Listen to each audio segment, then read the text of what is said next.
집 앞 신축 공사 이후 불안에 떨고 있다는 주민을 만났습니다. 공사 현장에서 발파를 하면 집에 있을 때 막 집이 울리거든요. 꽝 하면서 집이 이렇게 창문까지 막 이렇게 흔들려요. 매일 지속적으로 이어지고 있으니까 너무 불안하고 공포심이 들어요, 정말로. 막 이렇게 사이렌, 발파 신호. 사이렌 소리를 따라가자 보이는 공사 현장. 매일 지금 발파한 거예요. 느끼셨어요? 근데 이건 약하게 한 거거든요. 몇 번이나요? 횟수는 2, 30회 정도 하고 1시간 반에서 2시간 정도 걸리는 것 같아요. 계속. 네. 네, 들리시죠? 한두 번도 안 말도 해도. 못해 그냥 다이나마트로 털 때는 이 집이 무너지는 것 같아.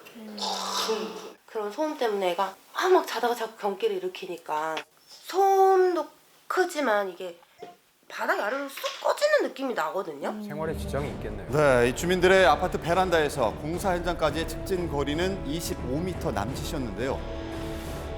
주민들은 2달 전 발파 공사 이후 소음은 물론이고 집안 곳곳에 이렇게 원인 불명의 균열이 발생했다며 의문을 제기하고 나섰습니다. 불안할 것 같아요, 균열들이. 처음에 여기가 나와서 깜짝 놀랐어. 근데 어느 날 보니까 여기까지 루루루루 다 나갔어. 날짜를 써놨다니 내 욕하면 그래서 내가 그냥 말하면 모를까 봐. 자고 일어나면 하나씩 늘어난다는 균열. 이 주민들은 균열 발견 일자를 기록하면서 증거를 남기고 있었습니다. 그분 저렇게 다 했어요. 아, 저기도.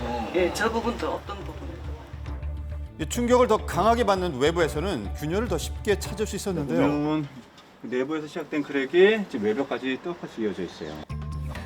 아파트 외벽까지 뻗어나간 균열들. 주민들은 이 모든 것이 지난 4월부터 시작된 발파 공사의 여파라고 주장했습니다. 지금 이곳은 지하 2층 주차장입니다. 바닥을 보면 알겠지만 곳곳에 상당히 커다란 균열들이 보이실 텐데요. 심지어 여기 있는 건 손가락이 들어갈 정도로 틈이 벌어져 있습니다.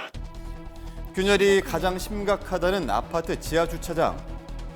특히 이곳은 공사장의 지하 안반층과 연결돼 있어서 폭약 폭발의 진동을 그대로 전달받고 있다는데요. 제작진 확인 결과 균열의 길이만 무려 13m. 엄청 길다.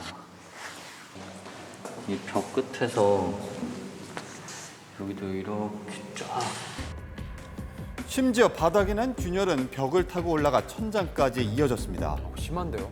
네, 이렇게 육안으로 확인된 균열들만 최소 수십 곳, 어디까지 퍼져나갈지 모르는 균열들을 보면서 주민들은 이 불안감을 감출 수 없다고 하는데요. 자, 결국 손을 걷고 나선 지자체, 건설사에 발파 공사 중지를 요청했고 4층에선 진동을 6분의 1로 최소화하는 미진동 발파 작업을 약속했습니다.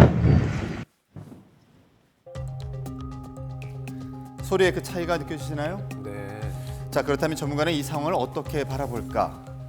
이게 아주 복잡하다. 크랙의 방향성이 없다는 거는 외부 충격에서 여러 방향으로의 진동이 느껴지는 거거든요. 예를 들면 이제 발파라는 게 자동차가 지나가면서 낸 크랙은 아니다. 15cm 약간 넘는. 보통 한 3cm에서 5cm 내는 철근이 있어요. 이 때문에 철근까지 이게 크랙이 갔다면 철근 콘크리트 역할을 못하는 거죠. 이 집 내부에 발생한 균열에 대해서도 점검을 받아봤는데요. 이 보통 주택 안에는 다 마감이 돼 있어요. 보이는 것만 해도 이런 피해를 있다면 그 안에는 더 많은 균열이 가 있는 것으로 판단됩니다. 이 우려 섞인 진단, 그렇다면 건설사 측의 입장을 들어봐야겠습니다. 근데 처음에 할 때는 미진동은 아니었던 것 같은데 조립할 때는 거기는 암이 연결되어 있다 보니까 좀 울림이 심했어요. 인정을 했는데 지금은 예전에 비해서 사건이 있는 그였고요. 진동이 거의 없다시피 해요. 그러면 미진동은 맞다는 그럼요. 예. 처음부터 미진동 발파 공법으로 작업을 했다면 어땠을까? 보다 더 나은 최선의 방안 없는 걸까요? 일반적인 발파 공법하고 그다음 미진동 발파 공법 있고 그다음에 무진동 발파 공법이 있어요. 30m 이내에서는 무진동 발파 공법을 선택해야지 주민들의 피해를 최소화할 수 있어요. 그럼 무진동을 했으면 됐을 텐데 그거 안 하는 이유가 있을까요? 우선 공사비가 비쌉니다. 소음 진동을 줄이기 위한 어떤 장치를 해야 되거든요. 폭약의 양도 줄여야 되고. 좀 더 안전한 방안이 분명 있다는 건데요. 관할 지자체 입장을 들어봤습니다. 이제 계속 발파로 인한 이제 진동이 울리잖아요. 그게 지금 있는 균열이 가속성의 변화는 있을 수 있다. 그렇기 때문에 주변에라도 최소화할 수 있는 무진동 공법을 강구해서 대책을 좀 마련해라라고 저희가 지금 안내해놨습니다. 발파 공사 자체를 멈출 수는 없지만 공사 방법은 충분히 바꿀 수 있는 상황. 저는 보상 1원도 안 주셔도 된다. 제발 저희 말 좀 들어달라. 그냥 진짜 누구 하나 죽어야지 끝나는 건가 이런 생각 들고. 네, 주민들이 원하는 건 안전한 보금자리 그것뿐입니다.